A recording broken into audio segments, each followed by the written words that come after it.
Hari ini sangat luar biasa pada tanggal 10 bulan Muharram ya, 10 Asyura di hari Ahad. Kita alhamdulillah semuanya berada di waktu yang mulia, di waktu yang subuh.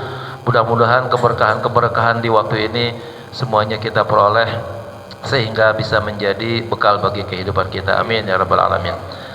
Hadirin sekalian, mari memulai ta'lim kita pada pagi hari ini. Kita awali dulu dengan pembacaan suratul Fatihah.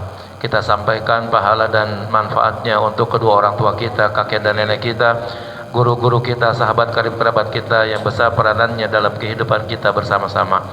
Kita doakan juga anak-anak kita, cucu kita, ponakan kita yang masih belajar, yang masih kuliah, yang masih mencari pekerjaan. Mudah-mudahan semuanya dipermudah oleh Allah Subhanahu wa taala. Saudara-saudara kita yang hari ini sedang sakit, sedang tertimpa musibah, terlilit hutang, semuanya diberikan kemudahan oleh Allah Subhanahu wa taala.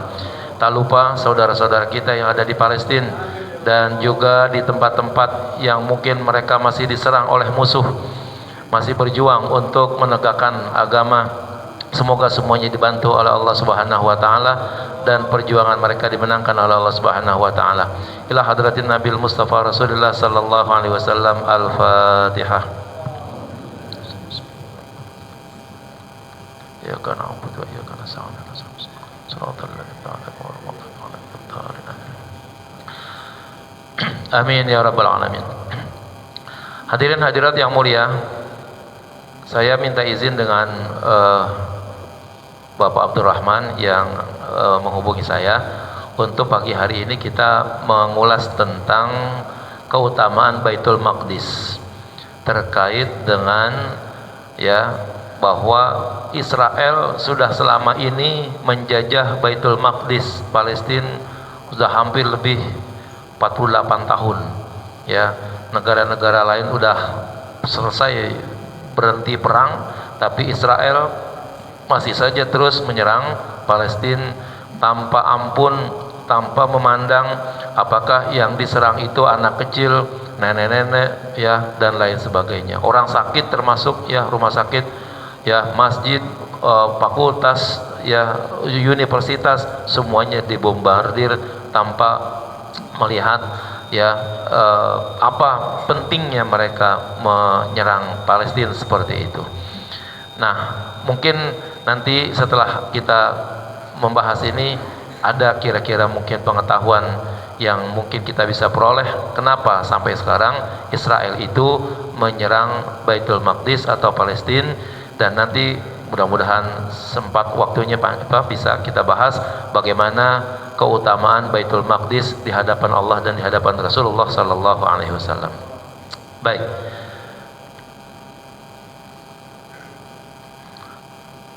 Ya. Yang pertama kita akan menjelaskan alasan Israel menjajah Palestina. Ya. Dulu penjajah itu seperti misalnya Belanda, Perancis, itu mereka menjajah disebabkan karena pada waktu mereka membangun negaranya menjadi negara maju, itu ternyata mereka nggak punya modal. Ya. Belanda pengen negaranya maju, tapi nggak punya sumber alam, ya, cuaca di sana termasuk dingin. Nah, maka dalam proses perjalanannya sampailah mereka ke Indonesia, dan di Indonesia itu banyak komoditi yang mereka bisa ambil, ya, aneka ragam macam, ya, bumbu-bumbu, lauk pauk segala macam, ya, yang ada di Indonesia mereka tanam, mereka keruk, mereka jual untuk kepentingan mereka. Sekarang Belanda jadi maju, tetapi setelah mereka merasa bahwa ini sudah selesai, sudah tidak dilanjutkan lagi. Ya, Prancis juga demikian, menjajah Mesir. Ya, setelah mereka mendapatkan sesuatu yang mereka harapkan sudah selesai. Tapi anehnya, ya, itu yang namanya Israel sampai sekarang ya tidak pernah selesai menjajah Palestina. Baik. Alasan pertama kenapa Israel itu menjajah Palestina adalah karena yang paling tinggi itu dari antara 6 semua yang ada ini nih, mereka membangun mitos atau membangun negaranya berdasarkan mitos-mitos yang kita sebutkan ini, ya. George Groody itu membangun atau membuat buku judulnya Israel Membangun Negara di Atas Mitos. Itu yang namanya mitos kan Pak, cerita bohong, ya, cerita bohong, tapi mereka percaya banget. Nah, mitos yang pertama itu mereka orang Israel yakin akan turunnya juru selamat. Bahasa mereka Melek Mesiah, ya, saya tulis pakai bahasa Indonesia aja, Melek Mesiah, Malik Mesiah, begitu, raja penyelamat. Jadi mereka yang dulunya Bani Israel ini nggak punya negara, nggak punya tempat, ya, nggak punya tempat berlindung. Dari zaman Fir'aun, ya, itu diusir oleh Fir'aun, dibawa oleh Nabi Musa, ya, ke Palestina dan seterusnya. Mereka dikejar-kejar sampai dunia modern di Jerman itu oleh Hitler, orang Israel dibakar, dimasukin ke lubang besar begitu, lalu dibom, dimatiin. Nah, mereka akhirnya terpencar-pencar, tapi mereka masih mengharap katanya bahwa akan ada raja penyelamat mereka, gitu. Nah, raja penyelamat mereka ini, Mesias ini, katanya menurut mitos mereka itu akan turun di kawasan Masjidil Aqsa. Tuh, ya. Nah, kawasan Masjidil Aqsa kan itu Palestina, atau kita sebutnya dengan Baitul Maqdis. Nah, maka pada waktu mereka sepakat untuk mencari tempat di mana mereka akan berlindung, maka mereka menetapkan bahwa Palestina itulah yang harus mereka raup, yang harus mereka ambil untuk mengharap suatu saat akan turunnya Mesias tadi, ya. Nah, dikatakan pada nomor 2, Mesias akan turun kalau semua Yahudi kumpul di Palestina. Maka sekarang, ya, semua orang-orang Yahudi yang ada di Amerika, yang ada di Inggris, yang ada di semua negara itu, mereka mengharapkan supaya bisa mereka bersatu sekarang ini di Palestina, ya. Sekarang semua fasilitas di Palestina, di tempat, ya, negara-negara atau wilayah-wilayah yang sudah dikuasai oleh Israel, itu semua, ya, macam-macam aneka ragam kebutuhannya sudah mereka siapkan, dan tentu itu dibantu oleh Amerika dan Inggris. Dua negara yang menjadi bidan lahirnya Israel atau Zionis itu adalah Amerika dan Inggris. Makanya sampai sekarang, ya, sampai sekarang tuh Amerika selalu bantu Israel. Negara yang paling besar bantuannya dari Amerika itu yang pertama adalah Israel, yang kedua adalah Mesir, ya. Kenapa begitu? Israel ini diharapkan bisa menjadi, ya, tumpuan Amerika mencari sesuatu yang ada di kawasan Timur Tengah, ya. Kira-kira bahasanya mata-matanya Amerika di kawasan Timur Tengah itu Israel, gitu, ya. Jadi sehingga Amerika punya data-data dan informasi terhadap kawasan Timur Tengah itu adanya di Israel, ya. Nah, itu maunya Amerika itu seperti itu. Nah, maka semua orang-orang Yahudi di dunia ini nanti mereka berharap itu bisa kumpul.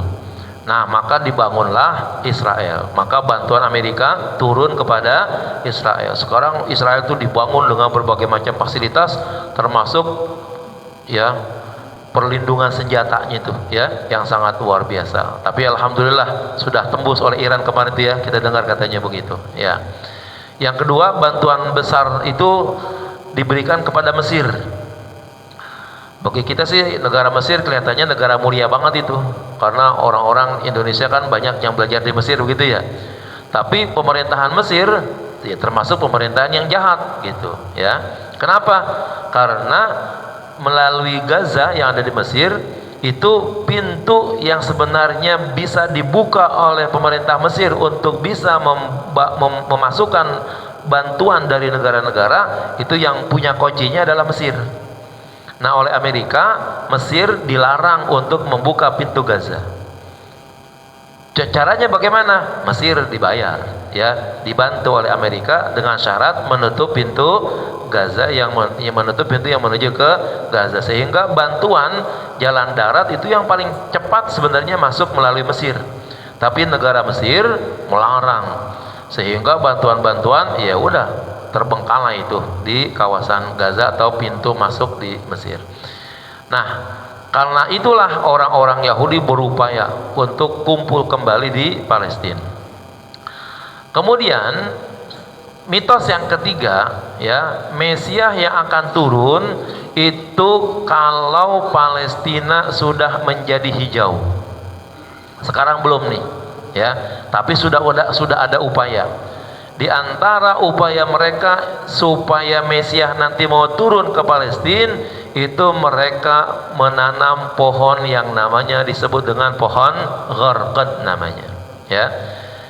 Nanti berdasarkan hadis Rasulullah, pada hari kiamat para bapak sekalian, itu semua yang namanya batu, yang namanya pohon, ya, pada waktu penghancuran habis-habisan kepada Yahudi ini, apapun akan berbicara untuk memberitahukan kepada orang Muslim, ya.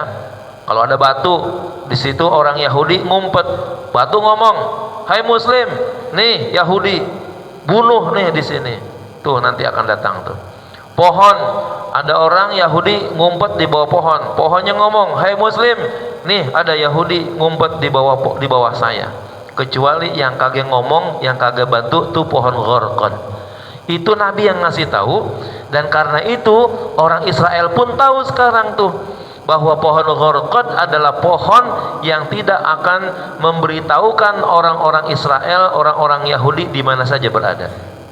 Ya, itu Rasulullah menerangkannya seperti itu. Manakala nanti akan datang hari kiamat, terjadilah peperangan, ya, dengan bangsa Yahudi, di mana semua benda apapun akan memberitahukan kepada orang Muslim tentang keberadaan orang-orang Yahudi, kecuali yang tidak mau membicarakannya, yang tidak mau memberitahukannya adalah pohon gharqad. Nah, pohon gharqad sekarang ditanam di kawasan Israel. Nanti akan kita lihat gambarnya bagaimana. Yang keempat, ya, mereka akan membersihkan Palestina dari nasab non-Yahudi. Nih, kenapa Palestina sekarang diserang oleh Israel habis-habisan? Itu karena mereka memang mengharap negara tersebut menjadi milik mereka, dan tidak boleh ada satu orang pun yang tersisa, kecuali yang tinggal di Palestina itu adalah orang-orang yang berdarah Yahudi, baik dari turunan ibu maupun turunan bapak, ya. Maka siapapun, Arab ke, Amerika ke, Eropa ke, kalau tinggal nanti di Palestina itu akan diusir, ya. Termasuk orang Indonesia misalnya, kalau mau ke sana nggak boleh, karena mereka sedang membersihkan Palestina dari nasab non Yahudi. Mereka akan kumpulkan semua orang-orang Yahudi, baik yang keturunannya dari bapaknya maupun dari ibunya, apalagi yang murni keturunan bapak dan ibunya sebagai orang Yahudi. Disitulah mereka akan kumpul bersama-sama, ya, membangun kekuatan. Maka akan menjadi bodoh banget, ya, kalau ada orang Indonesia baik muslim maupun non muslim itu mendukung Yahudi Israel. Goblok tuh dia, ya. Jangankan kita nih yang jauh dari, ya, Palestina, tuh tetangga-tetangganya tuh Mesir, Arab Saudi, ya, Irak, Iran, segala macamnya itu akan dibersihkan oleh Israel, akan dibabat habis, karena memang nggak boleh tinggal di Palestina, ya, karena mereka hanya akan kumpul bersama satu klan Yahudi saja. Kalau ada orang Indonesia bela-belain Israel, itu gobloknya luar biasa, tolol itu, ya. Kalau bahasa sekarang tuh di media sosial, orang Indonesia yang membela yang membela Israel tuh disebut dengan Yahudi pesek namanya, ya, Yahudi pesek. Siapa? Itu orang-orang ya yang sok-sokan menyatakan bahwa Israel adalah orang yang tertindas katanya, ya baca sejarah dari masa lampau bahwa mereka dulu pernah diserang oleh Firaun. Ya orang Yahudi emang dari dulunya memang sudah jahat sehingga Firaun aja gedek sama mereka pada waktu itu, ya itu sampai seperti itu. Nah akhirnya banyaklah orang-orang yang sekarang itu membela Yahudi, padahal itu adalah sebuah kesalahan. Siapapun nanti yang membela Yahudi tapi dia bukan lahir dari nasab Yahudi, akan dibersihkan, akan dihabiskan, akan dimatikan, ya itu udah mitos mereka begitu. Kemudian yang kelima, Palestina itu adalah warisan Nabi Sulaiman. Nah jadi mereka mengatakan bahwa mereka ini orang-orang Israel yang sekarang itu adalah memang katanya mereka punya nasab ke Nabi Daud, Nabi Sulaiman, ya Nabi yang agung, Nabi yang besar, Nabi yang sangat luar biasa. Kita juga menyatakan demikian, Nabi Daud Nabi yang hebat, Nabi Sulaiman juga Nabi yang hebat, Nabi yang sangat kaya luar biasa. Ya, itu pembangunan Masjidil Aqsa yang asli itu yang dibangun oleh Nabi Sulaiman pada waktu itu, ya. Sampai Nabi Sulaiman meninggalnya pun itu masih dalam posisi mengawasi pelaksanaan pembangunan Masjidil Aqsa. Sangat besar, sangat luar biasa sekali. Nah, mereka ya punya mitos bahwa di bawah Masjidil Aqsa itu ada istana Nabi Sulaiman, ya mereka punya mitos, mereka punya keyakinan bahwa di bawah Masjidil Aqsa itu ada istana Nabi Sulaiman, yang istana itu harus dikembalikan bentuknya dengan cara menghancurkan Masjidil Aqsa. Nah ini mereka punya keyakinan sedemikian. Istana Nabi Sulaiman besar, ya. Kalau kita baca di dalam kitab-kitab kuning, ya, kitab-kitab klasik, andaikan ini istananya Nabi Sulaiman nih, ya. Ini pojok sini kita lepas burung dara, ya. Kita lepas burung dara.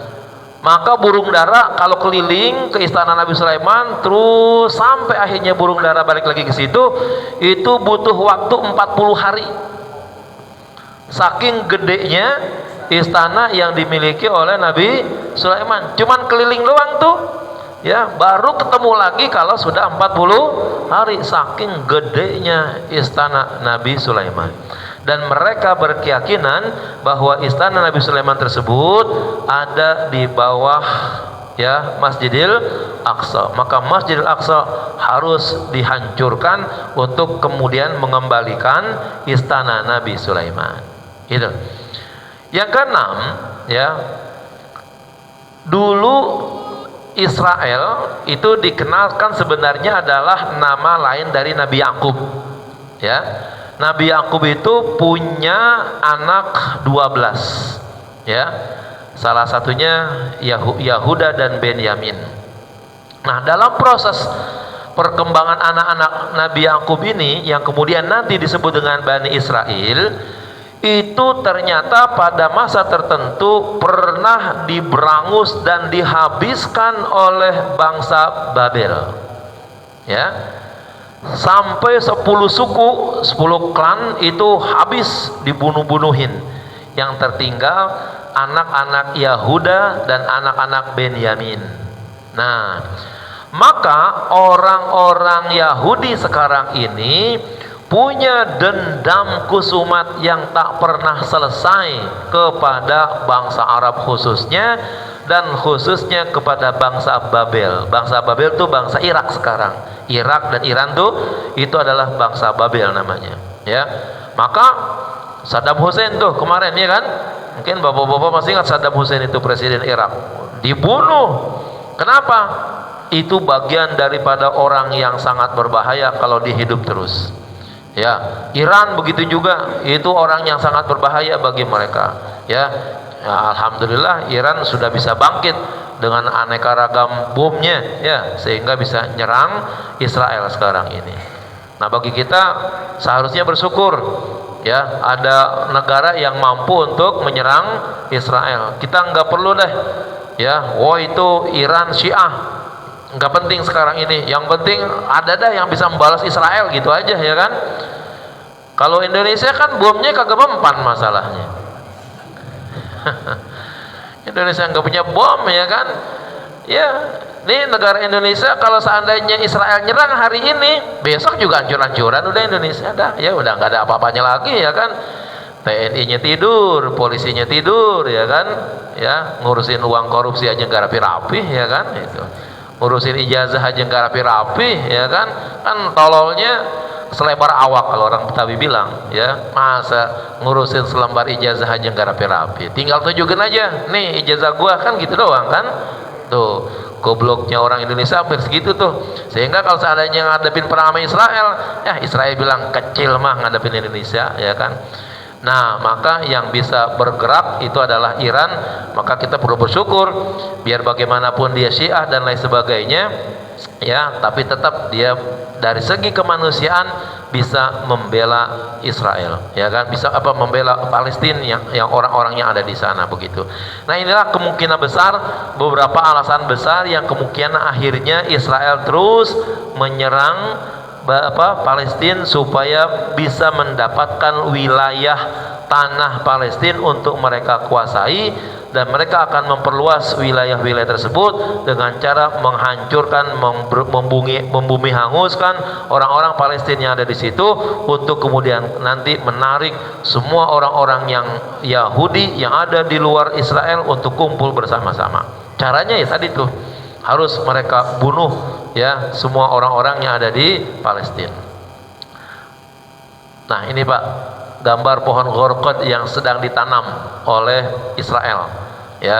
Mereka ingin punya rencana untuk menghijaukan Palestina sebagai tempat turunnya Mesias, karena melek Mesias bagi mereka akan turun kalau Palestina sudah dikuasai oleh Yahudi, semuanya Yahudi sudah ada di situ, dan ya, warna Palestina sudah menghijau. Sekarang belum semuanya menghijau, tapi sudah ada upaya-upaya untuk menghijaukannya. Ini pohonnya pohon gorkot dari jauh dilihatnya. Nah, ini pohon gorkot lebih dekat, ya. Ada yang punya nggak di sini? Pohon gorkot nih, pohonnya orang Yahudi, ya. Dia nih yang melindungi, ya, orang Yahudi, orang Israel, ya. Pohonnya seperti ini bentuknya. Nah, ini adalah gambar, ya, dari maket Temple of Solomon, ya, yaitu dulu yang dikatakan berdasarkan mitosnya orang Israel, orang Yahudi, inilah istana Nabi Sulaiman yang terpendam di bawah Masjidil Aqsa, dan mereka harus menggali ini. Tapi karena adanya di bawah Masjidil Aqsa, mau tidak mau Masjidil Aqsanya harus dihancurkan, itu begitu, ya. Padahal mitos, ya, betul bahwa Nabi Sulaiman memang punya kerajaan besar, ya. Tapi kita udah nggak tahu sekarang itu istananya adanya di mana sekarang ini. Apakah hancur dimakan zaman atau mungkin karena peperangan? Tapi orang Yahudi atau Israel itu meyakininya karena Nabi Sulaiman yang membangun Masjidil Aqsa, mereka mengatakan untuk menutupi istananya yang ada, maka Nabi Sulaiman membangun Masjidil Aqsa di atas, ya, di atas istananya. Kan luar biasa. Kalau bisa membangun istana, di atasnya ada masjid, begitu, ya kan. Itu berarti di bawahnya itu ada istana kalau begitu. Kalau itu benar. Permasalahannya ini kan adalah sebagai mitos, ya kan. Mitos itu kan bohong, cerita doang, begitu, ya. Baik, itu alasan-alasan, ya. Sekarang mari kita lihat bagaimana Al-Quran menyikapi, ya, tentang Israel ini. Ada beberapa ungkapan di dalam Al-Quran yang berkait dengan kata-kata Israel, ya, Yahudi, dan lain sebagainya. Yang pertama, sebutannya adalah sebutan Bani Israel. Siapa sebenarnya itu Bani Israel? Dikatakan hum auladu Yaqub wa man kanu qabla bi'tsati nabiyina Muhammadin sallallahu alaihi wasallam. Bani Israel adalah anak-anaknya Nabi Yakub dan orang-orang yang ada hidup sebelum dibangkitkannya Nabi Muhammad jadi nabi dan rasul. Nah, jadi semua anak-anak Nabi Yakub itu nanti disebut dengan sebutan Bani Israel. Israel itu ya gelar bagi Nabi Yakub. Jadi kalau bahasa Ibraninya itu artinya ilahun, ya, ilahun sama dengan nah itu artinya adalah Allah begitu. Nah, Israel ada yang bilang katanya Nabi Yakub adalah nabi yang banyak melakukan perjalanan, ya, sering jalan dalam rangka berdakwah. Tapi makna yang lainnya juga katanya adalah Abdullah, ya. Jadi itu belakangnya itu adalah nama Allah sebenarnya, ya, tapi dalam bahasa Ibrani. Bahasa-bahasa seperti ini kan banyak kita kenal pada nama-nama malaikat, ya. Jibril, Mikail, Israfil, Israel, tuh. Itu adalah menggunakan bahasa Ibrani itu. Il-ilnya itu tuh adalah Allah, Allah, Allah begitu sebenarnya, ya. Nah, jadi setiap anak-anak Nabi Yakub yang ada pada masa Nabi Yakub dan sebelum Nabi Muhammad dibangkitkan, Al-Quran menyebutnya dengan sebutan Bani Israel, ya. Mana contoh firman Allah? Lu'inal ladzina kafaru min bani Israel ala lisani Dawuda wa Isa bin Maryam dzalika bima asaw wa kanu ya'tadun. Ya, telah dikutuk orang-orang yang kafir dari kalangan Bani Israel melalui lidahnya Nabi Daud dan Nabi Isa putra Maryam. Yang demikian itu disebabkan karena mereka orang yang bermaksiat, melakukan kemaksiatan dan melakukan pembangkangan. Di situ ada orang kafir dari kalangan Bani Israel. Berarti kalau gitu ada nggak kalangan Muslim dari Bani Israel? Ada. Nah, anak-anak Nabi Yakub yang baik-baik berarti itu adalah Muslim dari Bani Israel gitu. Tapi namanya anak ya nggak selalu baik semua kan gitu ya. Ada yang bandel bahasanya begitu. Nah, karena saking bandelnya mereka akibatnya menjadi kafir. Ketika masuk wilayah atau waktu di mana Nabi Daud sudah diangkat oleh Allah menjadi nabi, demikian juga sampai masa Nabi Isa alaihi salam, itu anak-anak Nabi Yakub yang kafir-kafir dilaknat, ya, dilaknat oleh Nabi Daud dan dilaknat oleh Nabi Isa alaihi salam. Ini terbukti bahwa Bani Israel ada sebelum dibangkitkannya Nabi Muhammad karena terjadi peristiwanya pada masa Nabi Daud dan Nabi Isa alaihi salam, ya. Lalu ayat yang lain mengatakan walaqad ataina Musal huda wa aurathna bani Israil alkitab. Pada masa Nabi Musa ini sekarang. Dan sesungguhnya kami berikan kepada Nabi Musa al-huda. Al-huda di sini maksudnya adalah kitab Taurat. Wa auratna bani Israil kitab, dan kami wariskan kitab Taurat kepada Bani Israel. Nah, Bani Israel yang mana? Bani Israel yang taat kepada Nabi Musa. Berarti kalau begitu pada masa Nabi Musa ada Bani Israel Yahudi yang memang juga taat kepada Allah, taat kepada Nabi Musa. Buktinya Alkitab, dalam hal ini kitab Taurat, itu adalah diturunkan kepada mereka, ya. Jadi kitab Taurat sama seperti Al-Quran, ya. Al-Quran itu turunnya kepada orang Islam umat Nabi Muhammad, ya.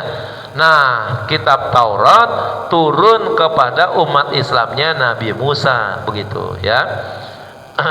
Hati-hati nih, nanti pengungkapannya seringkali begini. Kadang-kadang nih guru SD banyak nih, ya. Guru SD bilang katanya begini, kitab Injil adalah kitab orang Kristen, itu begitu, ya. Kitab Taurat adalah kitab orang Yahudi. Salah nih, ya.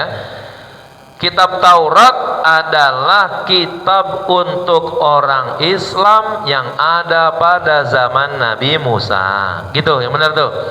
Kitab Injil adalah kitab untuk orang Islam yang ada pada zaman Nabi Isa gitu. Jangan diputar balik-balik begitu ya, salah nih. Seringkali guru-guru ngajarinnya kitab Injil adalah kitabnya orang Kristen. Orang Kristen bukan kitabnya Injil ya, ada Bible bahasanya sekarang ya. Kalau orang Yahudi yang sekarang itu kitabnya namanya Talmud ya, Talmud atau Tanakh pakai ta nun kha, Tanakh gitu ya. Nah, Taurat sudah hilang ya, Injil sudah hilang. Yang ada orang Yahudi punya kitab Tanakh atau Talmud, dan orang Kristen itu punyanya adalah Bible ya, hasil karyanya Paus pada waktu itu.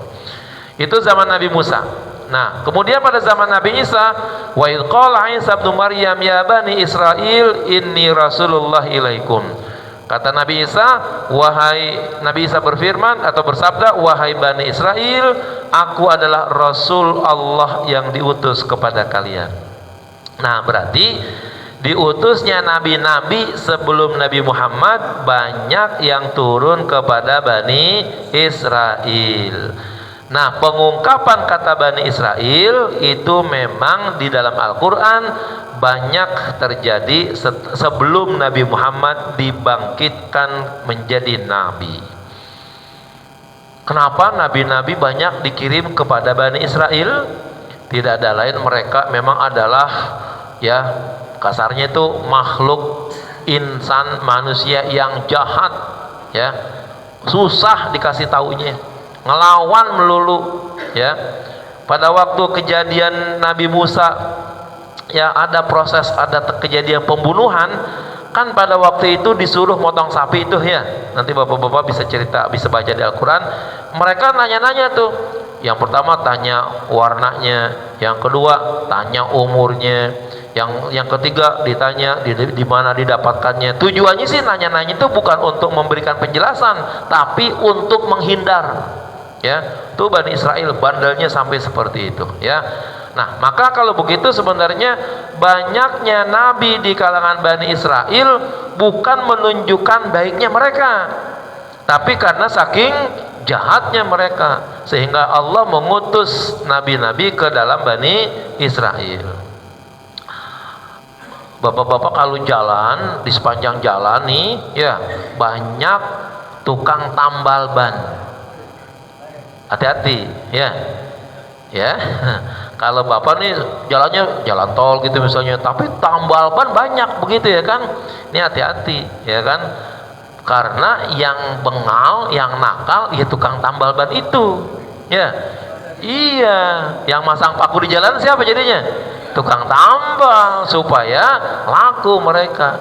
Nah, kalau kita umpamakan tukang tambal itu adalah nabi-nabinya, nah itu sebenarnya adalah karena jahatnya mereka pada waktu itu gitu, sehingga banyak nabi yang turun kepada Bani Israel karena saking banyaknya orang yang jahat di kalangan mereka. Nabi diturunkan untuk meluruskan ya perbuatan-perbuatan jahat mereka. Ini ungkapan yang pertama, sebutannya adalah Bani Israel. Sebutan yang kedua adalah Al-Yahud ya. Al-Yahud itu sebenarnya adalah satu dari nama anak Nabi Yakub, tapi memang termasuk Yahuda ini ya, istilahnya orang yang paling banyak keturunannya gitu ya. Kalau orang dulu kan kawinnya banyak tuh ya, karena tidak ada aturan-aturan. Nah, Yahuda, namanya Yahuda, itu banyak istrinya, banyak anaknya. Maka sekarang itu katanya warisan-warisan Bani Israel itu lahirnya dari keturunan Yahuda namanya. Maka di dalam Al-Quran disebut dengan Al-Yahud. Tetapi akhirnya di dalam Al-Quran untuk mengungkapkan orang-orang Yahudi yang jahat itu sebutannya dengan sebutan Al-Yahud. Dikatakan hum ahlul jaraim wal mazalim. Sebutan Yahud itu menuju kepada orang-orang ahli kriminal dan pelaku-pelaku kezaliman ya, pelaku-pelaku kezaliman. Mana ayatnya? Allah berfirman, la tajidanna asyaddan nas adawatan lil ladina amanu al yahuda wal ladina asyraku. engkau akan menjumpai manusia yang paling keras permusuhannya kepada orang-orang yang beriman adalah al-Yahud, ya, dan orang-orang yang musyrik. Nah, jadi dengan demikian orang-orang yang paling menjadi musuh umat Islam, ya, Allah sudah kasih tahu kepada kita tuh, tidak ada lain adalah orang Yahudi dan orang-orang musyrik. Ayat yang lain mengatakan, ya ayyuhalladzina amanu la tattakhidul yahuda wan nasara awliya ba'duhum awliya'u ba'din. Wahai orang yang beriman, jangan kamu mengangkat orang Yahudi dan orang Nasrani sebagai pemimpin. Mereka saling bekerja sama satu sama lainnya. Tuh, adanya larangan mengangkat pimpinan dari kalangan orang-orang Yahudi dan Nasrani karena mereka memang ahli dalam bidang kejahatan. Tuh, ya. Kalau pemimpinnya jahat, yang jadi korban siapa? Ya, rakyatnya. Kalau begitu, ya kan? Nah, berikut Allah berfirman, walan tardu ankal yahudu walan nasara hatta tattabi'a millatahum. Ini perjuangan mereka nih, ya. Tidak akan redha, tidak akan senang, khususnya kepada Nabi Muhammad, karena ditujukan kepada Anka tuh, ya. Yang tidak senang kepada Nabi Muhammad termasuk kepada umatnya adalah orang-orang Yahud, sebutannya al-Yahud, berarti Yahudi yang jahat, berarti kalau begitu, ya. Orang Yahudi yang jahat, orang Yahudi yang pelaku kezaliman. Walan nasara, demikian juga orang-orang Nasrani, hatta tattabi'a millatahum, sampai kita ngikutin agama mereka. Ya, jadi perjuangan orang-orang Yahudi dan orang-orang Nasrani itu nggak selesai. Kapan selesainya? Kalau umat Islam sudah jadi Yahudi atau sudah jadi Nasrani. Itu sampai seperti itu perjuangan mereka. Mereka akhirnya sekarang berjuang dengan berbagai macam cara, ya, melalui hiburan, melalui makanan, melalui pakaian dan lain sebagainya, ya. Bapak-bapak, di televisi ada nggak iklan kue gemblong? Nggak ada, ya, nggak ada iklan kue gemblong. Yang ada apa? McD, Indomie, itu buatan mereka semua soalnya. Coba kue gemblong kita, ada nggak di situ? Nggak ada. Uli, gemblong, geplak gitu kan? Nggak ada kan? Nggak ada. Tuh, dari segi makanan mereka mendakwahkannya itu, sehingga akhirnya umat Islam nggak demen sama kue gemblong, ya kan? Demennya sama mie, sotomi, Indomie, McD dan termasuk ya Donald tuh, ya, donatnya segala macamnya itu kan makanan bikinan mereka semua itu yang masuk ke televisi kita, ya. Kagak ada iklan makan kue gemblong sehat, ya. Gak ada, ya kan? Kenapa? Itu bikinan orang Islam kue gemblong, ya kan? Makanya, ya, jangan makan, ya, Kentucky, jangan makan apa segala macam buatan mereka, ya. Lebih baik makan aja dah, ya, soto ayam, ya kan, gemblong, geplak, uli, wajik tuh, ya, itu adalah karya orang Islam tuh, ya kan, itu. Nah, itu dakwah mereka sampai seperti itu. Lihat pakaian-pakaian, ya, pakaian-pakaian yang modis, yang bagus, itu hasil karya Perancis, ya. Ya begitu dah pakaiannya, ya kan, yang atas kurang, ya, terlalu ke bawah, yang bawah naik terlalu ke atas, kan begitu pakaian mereka. Nah ini, ya, mereka dakwahnya seperti itu. Kemudian melalui film-film, ya, itu yang namanya sinetron-sinetron, itu adalah cara-cara mereka untuk mengaburkan umat Islam dari aktivitas-aktivitas taklim, kajian ilmiah dan lain sebagainya, diisi itu dengan cara nonton-nonton film-film dan sinetron-sinetron. Yang keempat, yang ketiga, ungkapan Al-Quran adalah al-Yahudiyu. Al-Yahudiyu itu tapi pakai ya, kalau tadi nggak ada ya-nya. Nah, menisbatkan kata al-Yahud kepada ya nisbat itu untuk menunjukkan katanya at-taifah awil ashkhas al-muntazibun al-mutafakirun ala tariqah Yahudiyah.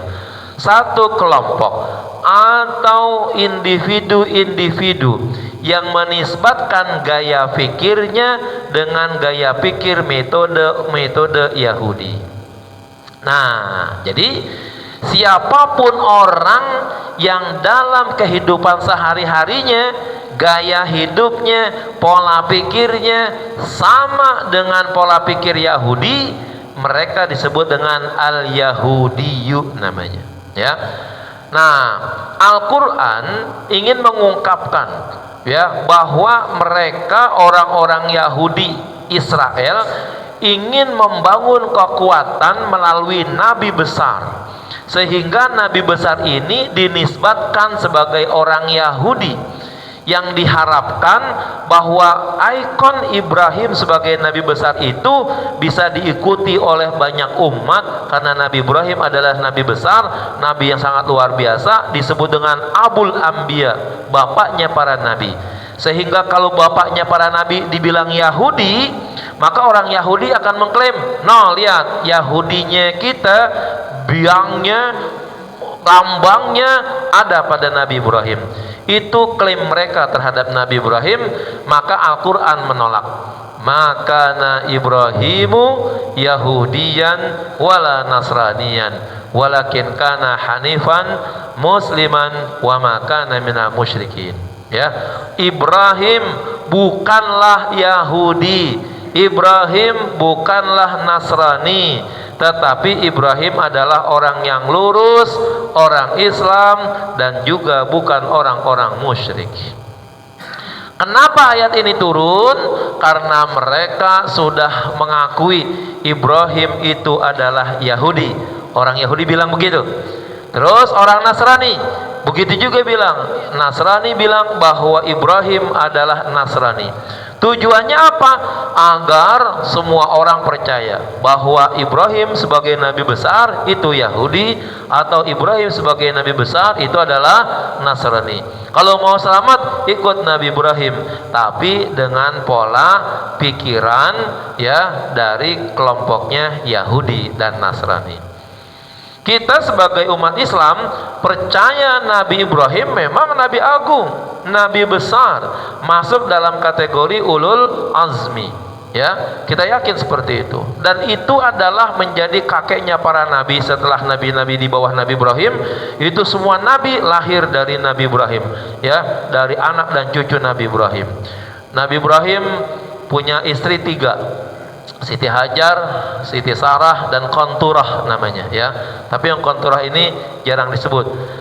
Anak-anak yang dari Konturah itu nanti banyak yang ke Bani Israel, termasuk yang dari Nabi Ishak, ya. Nabi Ishak itu banyak ke Bani Israel. Nah, untuk Nabi Ismail itu turunnya ke bangsa Arab, yang nanti akan melahirkan Nabi Muhammad SAW. Gitu. Nah, maka mereka menggunakan ikon Nabi Ibrahim untuk membesarkan kelompok Yahudi mereka. Yang keempat disebut dengan Ahlul Kitab. Nah, ini orang baik sebenarnya. Mereka disebut dengan hum ulama'u Bani Israel. Jadi orang Israel ada juga yang jadi kiai, ada juga yang jadi ulama sesuai dengan kitabnya pada waktu itu, ya. Seperti sekarang umat Islam ada yang ahli tafsir Al-Qur'an. Pada waktu itu ada ahli yang dalam bidang agama Taurat, kitab Taurat, disebut dengan ahlul kitab. Mana firman Allah mengatakan, qul ya ahlal kitabi lima takfuruna bi ayatillahi wallahu syahidun ala ma ta'malun. Katakanlah wahai ahlul kitab. Nah, berarti ulamanya nih. Berarti ada ulama yang pada waktu itu mengingkari, ya, lima takfuruna bi ayatillahi, kenapa kalian kufur kepada ayat Allah, wallahu syahidun ala ma ta'malun, padahal Allah menyaksikan atas apa yang kalian perbuat. Ini kejadian setelah ahlul kitab yang pandai Taurat dan Injil, kalau bisa kita bilang kiainya Taurat dan Injil, tetapi pada masa Nabi Muhammad enggak mau beriman sama Al-Quran. Tuh, mereka disebut sebagai orang yang kafir terhadap ayat-ayat Al-Quran. Peraturannya, ya, ketika Nabi Musa selesai jadi nabi, ketika Nabi Isa selesai jadi nabi, nanti akan datang Nabi Muhammad. Maka Taurat dan Injil ditutup ayatnya, nggak boleh dipakai lagi, ya, karena akan turun Al-Quran, ya. Nah, tapi kiainya, ulamanya Bani Israel yang memang ahli Taurat dan ahli Injil itu masih memperjuangkan Taurat dan Injil di zaman Nabi Muhammad. Lalu kemudian kafir terhadap ayat-ayat yang Allah turunkan melalui Al-Quran. Maka mereka yang ahli, yang kiai, yang ulamanya Bani Israel pada waktu itu ditegur oleh Allah. Kiai, kira-kira begitu ya. Kamu kan kiai, kamu kan ulama, kenapa enggak mau beriman sepenuhnya kepada Al-Quran gitu ya. Kasus contoh, pada waktu itu ada kejadian proses perzinahan katanya ya. Akhirnya mereka ngadu kepada Rasulullah, ya Muhammad, manggilnya mereka begitu, ini ada orang berzina di kalangan Bani Israel, bagaimana hukumnya? Nabi Muhammad pada waktu itu nggak mau menggunakan hukum syariat Nabi Muhammad terlebih dahulu. Nabi balik bertanya, di dalam kitab kalian ada hukum apa tentang zina? Coba lihat. Nah, mereka yang ahlul kitabnya itu ngambil kitab, baca, oh ternyata hukuman zina dari zaman ke zaman sama ya, harus dirajam pada waktu itu. Nah, akhirnya orang yang ngerti tentang ayat Taurat itu berupaya menutup-nutupi ayat tersebut ya. Mereka nggak mau menghukum orang ini dengan hukum Taurat, padahal hukum Quran sama juga ya, hukum Quran sama juga, hukum Taurat sama juga. Nah, gara-gara itulah salah satunya maka ahli kitab dalam kitab Taurat dan Injil dianggap kafir oleh Allah terhadap ayat-ayat Al-Quran, karena sebenarnya hukum Taurat dan hukum Quran dalam hal perzinahan sama, tapi mereka pada waktu itu menolak untuk melakukannya. Akhirnya yang berzina mereka menginginkan supaya tidak dirajam gitu maksudnya, padahal hukum zina adalah dirajam. Nah, itu mereka dikatakan kafir terhadap ayat-ayat Al-Quran. Terakhir ayat laisu sawa min ahlil kitab ummatun qa'imatun yasluna ayatillah ana al-laili wa hum yasjudun. Tidak sama semuanya. Allah bilang nih, ada ahlul kitab yang satu kelompok ini di mana mereka adalah orang yang terus-menerus membaca ayat-ayat Allah baik siang maupun malam dan mereka bersujud. Nah, berarti kalau begitu ahlul kitab itu adalah orang yang baik, ahli dalam bidang kitab, mereka paham ayat-ayat Allah, mereka baca ayat-ayat Allah di siang hari dan di malam hari ya, dan mereka juga melakukan proses sujud. Yang dimaksud dengan proses sujud tidak ada lain adalah melaksanakan sholat seperti kita begitu ya. Sampai jam berapa Ustaz? Udah ya? Ya. Masih ada 18 slide lagi yang belum baik ya. Masih ada 18 slide lagi, tapi karena waktu suruh kita sampai, kita stop. Mudah-mudahan nanti bisa ketemu lagi kalau begitu ya. Baik, mungkin ada yang bertanya. Dua orang silakan. Assalamualaikum warahmatullahi wabarakatuh. Saya menyikapi di Indonesia aja. Apakah selama ini yang ada iklan-iklan itu Indomie segala macam, makan passion segala macam, apakah termasuk Ghazul Fikri itu? Iya, betul. Kalau saya Ghazul Fikri, terus kita antisipasinya bagaimana untuk keluarga kita? Terima kasih.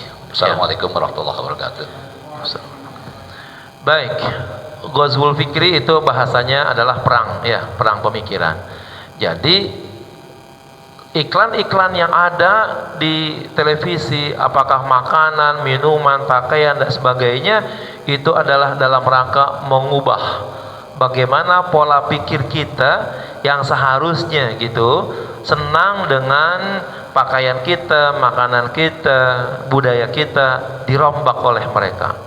Dan itu dilihat dengan secara visual, dengan iklan-iklan bergerak, dengan tampilan orang-orang cantik dan lain sebagainya, yang sangat diharapkan itu ya bisa merubah pola pikir jadinya. Sehingga akhirnya orang yang ada di Indonesia termasuk orang Islam udah nggak suka dengan ya makanan orang Indonesia, nggak suka dengan pakaian orang Indonesia, nggak suka dengan pola pikir Indonesia dan lain sebagainya, yang pada akhirnya mereka seolah-olah hebat dengan pikiran Yahudi, dengan pikiran Nasrani, dengan gaya-gaya mereka itu seperti itu ya. Maka nonton TV ya boleh, tapi mungkin perlu batasan-batasan kali, terutama anak-anak kita ya kan, jangan terlalu banyak nonton dan lain sebagainya. Semuanya itu nanti khawatir akibatnya pola pikir mereka ya, kalau tidak difilter dengan baik itu bisa mengarah kepada pola pikir Yahudi dan Nasrani begitu ya. Satu lagi, iya silakan Bapak. Bismillahirrahmanirrahim. Assalamualaikum warahmatullahi wabarakatuh. Terima kasih Pak Ustadz atas waktunya. Saya ingin bertanya, pertanyaan ini selalu ada di dalam hati saya. Saya pernah membaca ayat suci Al-Quran atau mendengar yang ingin saya sampaikan.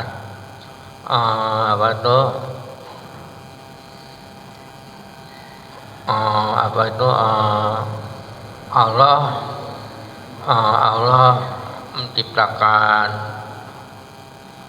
bangsa Israel, terus bangsa Palestina. Di Al-Quran itu katanya ada suatu bangsa, suatu saat nanti ada suatu bangsa. Bangsa ini nggak punya wilayah, tapi bangsa ini punya rakyat. Bangsa ini punya aturan kebangsaan, kenegaraan. Bangsa ini punya bendera. Di situ jelas disebut Israel ya di Al-Quran. Nyatanya memang di bumi ini memang ada negara itu yang disebut Israel. Dia tidak punya wilayah, dia punya rakyat, dia punya hukum-hukum, punya undang-undang, dia punya bendera, tapi dia punya wilayah. Tidak punya wilayah. Nah, wilayah ini diambil sebetulnya milik Palestina kalau kita baca sejarahnya. Saya tidak tahu persis sejarahnya, tapi saya tahu sedikit. Seperti yang Pak Ustadz bilang, saya merasa itu hanya mitos saja, dan itu hanya akal-akalan orang Israel saja. Nah, sekarang pertanyaan saya Pak Ustadz, Israel, bangsa Yahudi, bangsa Israel yang menciptakan Allah juga. Bangsa Palestina yang menciptakan Allah juga. Terus orang Israel bilang Palestina jahat, ingin dibunuh, ingin dihabiskan di muka bumi. Kalau di Al-Quran juga saya lihat, saya dengar Israel suatu saat akan tidak ada di bumi ini. Demikian Pak Ustadz, tolong diperjelas buat kita semua. Nama saya, terima kasih. Wassalamualaikum warahmatullahi wabarakatuh. Iya. Iya. Jadi kalau kita pikir begini, kira-kira pertanyaannya ya, ada orang baik, ada orang jahat kali begitu. Ya, ada orang baik, ada orang jahat. Yang nyiptain adalah Allah juga gitu kan ya. Kenapa Allah nyiptain kayak begitu? Permasalahannya memang kalau Allah punya kehendak begitu, kita mau bilang apa? Susahnya begitu kan ya. Iya, Allah untuk memunculkan sesuatu yang baik supaya kelihatan baiknya menjadi baik, ditampakkan yang jahat gitu ya. Sebab yang baik nggak kelihatan baiknya kalau nggak ada yang jahat gitu. Kita taunya maling ya karena ada yang nyolong dan yang tidak nyolong gitu ya. Kita tahu koruptor karena ada yang nyuri uang negara dan ada yang tidak nyuri uang negara. Nah begitu juga dimunculkannya Bani Israel mungkin sebagai ikon orang jahat, ya dimunculkannya Palestina sebagai lambang orang baik. Untuk melihat jahatnya Bani Israel, itu aja lihat kejahatan dia. Untuk melihat baiknya Palestina, lihat tuh orang Palestina selalu dibombardir, ya disiksa dan lain sebagainya. Sehingga bahkan negara-negara tetangganya pun tidak mau berbaik hati untuk membela Palestina itu sendiri. Orang Arab Saudi kaya-kaya, ya itu di Emirat Arab Pak, itu ada orang yang jangan-jangan itu tanahnya selebar Jakarta Barat kali begitu, milik dia sendiri. Itu diisi rumahnya pakai binatang-binatang aja itu, macan, singa, ya binatang-binatang buas semuanya begitu. Itu ngempaninnya aja, ya namanya singa kan makanannya daging, ya kan. Kalau ada 100 ekor ngempanin macan gitu setiap hari, itu kan duitnya banyak kalau begitu. Kenapa tuh duit kagak dipakai buat ngempanin orang Palestina, dikasih empanin buat ngempanin macan? Orang Arab tuh kerjanya begitu tuh. Orang Arab sana ya, bukan Arab sini gitu ya. Orang Arab sana punya dia tuh, di rumahnya ada kebun binatang jadinya begitu, ya kan. Kan konyol kalau begitu, binatang begitu dipelihara dikasih empanan, ya sementara saudara-saudaranya lagi kelaparan didiemin aja, ya. Iya, orang Arab punya tempat lomba kuda, lomba onta dan lain sebagainya. Mereka demen banget kalau pelaksanaan onta itu, ya lomba-lomba itu dengan judinya yang sangat luar biasa, ya. Itu yang namanya Muhammad bin Salman tuh, ya itu Pak, kalau yang namanya sekali pesta, duitnya sekali pesta ini dia 70 triliun. Pernah dengar, pernah lihat duit 70 triliun di rumah Bapak? Halah, 70 triliun. Nih 10 juta juga kayaknya kagak ada nih, muka-mukanya nggak ada yang punya di 10 juta kayaknya. Ya, iya. Kalau diperiksa-periksa ini, ya kan kayaknya kagak ada nih yang punya 10 juta. Salman tuh, ya Muhammad bin Salman itu kalau sekali pesta sewa-sewa perempuannya, minum-minumannya, musik-musiknya 70 triliun sekali pesta, habis tuh duit segitu, ya kan. Coba kalau 70 triliun beliin cendol, anjir, ya kan. Tuh cendol kasih orang Palestina, udah cukup tuh, ya kan. Beli beras buat orang Palestina, enggak mau dia, lebih maunya pesta daripada nolongin saudaranya yang sedang kelaparan, kesakitan dan lain sebagainya. Udah ya, baik, mudah-mudahan pertemuan kita ini bukan yang terakhir, bisa ketemu lagi di masa yang akan datang, bukan saja di dunia maupun nanti di akhirat kita bisa ketemu kembali. Amin ya rabbal alamin. Ila hadratin Nabi, al-Fatihah.